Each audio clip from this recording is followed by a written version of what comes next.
Ahead of the 2023 general elections, multiple reports have revealed how a group, Osibanjo Grassroots Organization (OGO), listed out some leadership qualities of the Vice President, Yemi Osibanjo, and consequently asked the number 2 citizen to vie for the nation's presidential seat in the forthcoming election. The group disclosed that already plans are underway to launch grassroots mobilization and campaign for Osibanjo's presidency for consolidation and continuity of the next level agenda. However, while the vice president has not publicly declared if he has intention to take a shot at the presidential seat, there's a very great likelihood that these below listed political events surface if at the end Osibanjo decides to join the 2023 presidential race.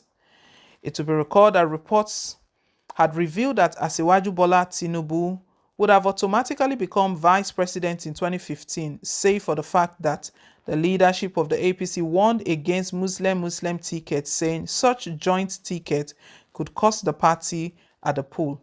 Consequently, Tinubu nominated Professor Yemi Osibanjo as a replacement. Thus, even though Tinubu had not publicly made it known that he would be contesting for the next presidency, his political moves speaks in favor of it.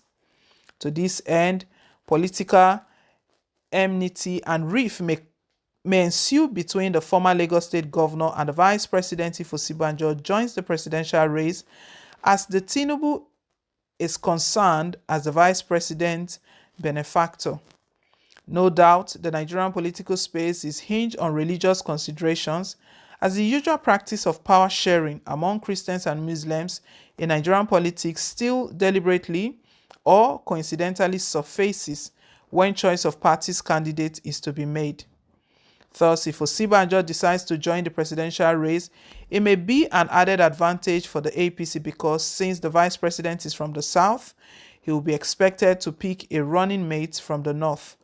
This presumed political development may likely help the party at the poll because a deep look into the APC fold showed that it is easier to find a prominent northern Muslim APC politician to serve as running mate than getting a northern Christian APC politician who can fit in as a running mate that can sway votes in favor of the party. Additionally, the vice president may stand a good chance to be favored to emerge as the APC presidential candidate because of the diverse agitations for younger presidential candidates by many society groups in the country.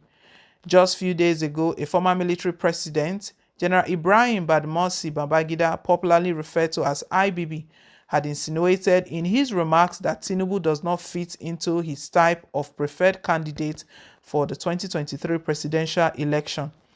He advised Nigerians to focus on prominent politicians who are in their 60s as potential presidential candidates in 2023.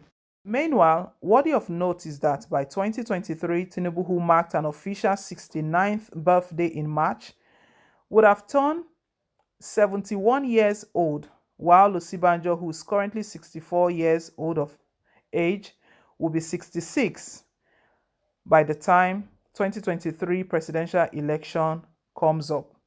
Anytime the talks of 2023 comes up,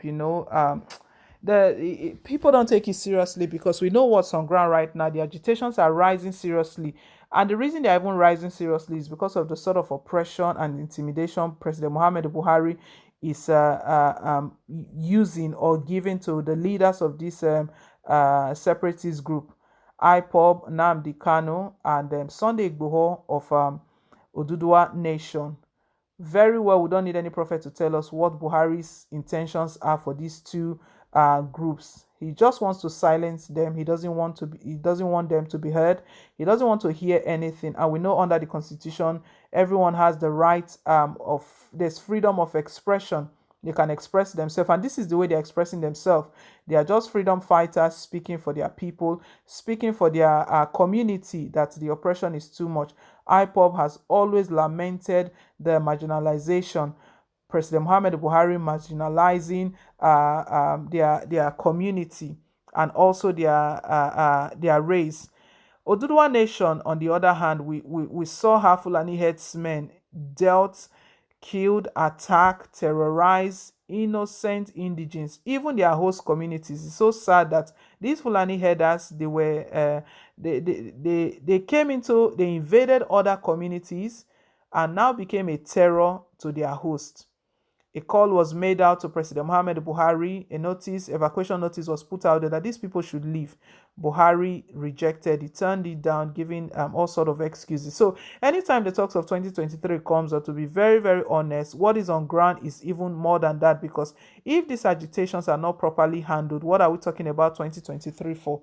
Anyways, the talk here is that there are things that may eventually happen if Osibanjo decides to contest for the next president, as the next president of the country. We've heard prophecies that Osibanjo is going to take over. We've heard all of those prophecies that Osibanjo will take over. But Bola Tinubu, these two persons are of the same party. And Bola Tinubu, it's been stated that Bola Tinubu has made a lot of sacrifice for the party. One, he spent a lot, he invested a lot in Buhari's campaign.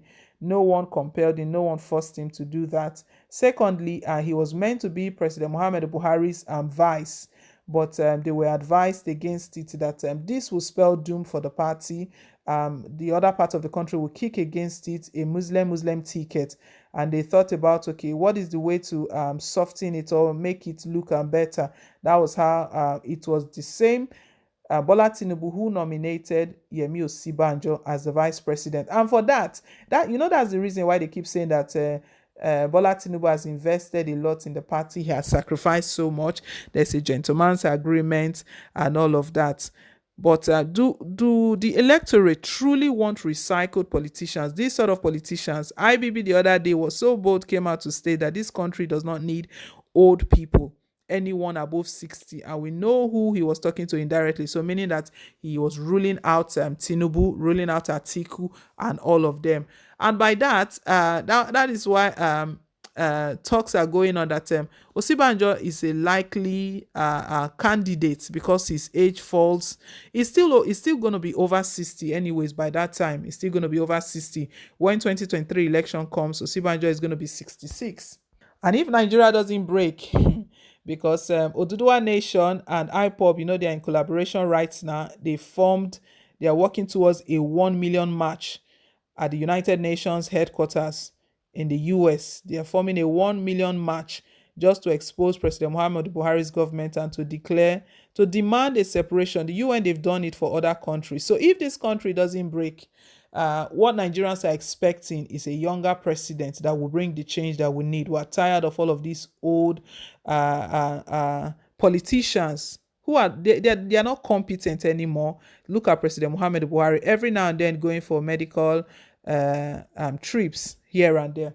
Well, the three things that have been put out here that would happen is that Tinubu might eventually kick against it at the end of the day, because he feels he has sacrificed so much. That is if Osibanjo decides to come out to run for presidency. Will the electorate actually accept Osibanjo? Osibanjo is still part of President Muhammad Buhari's government. He's part of everything that is going on currently. He's seeing all of the injustice from President Muhammad Buhari's government, the oppression and everything. Well, my people, let's hear your thoughts down below in the comment section. Thank you once again for staying tuned. And please don't forget to like, share, and to subscribe till I come your way again with more updates. Bye.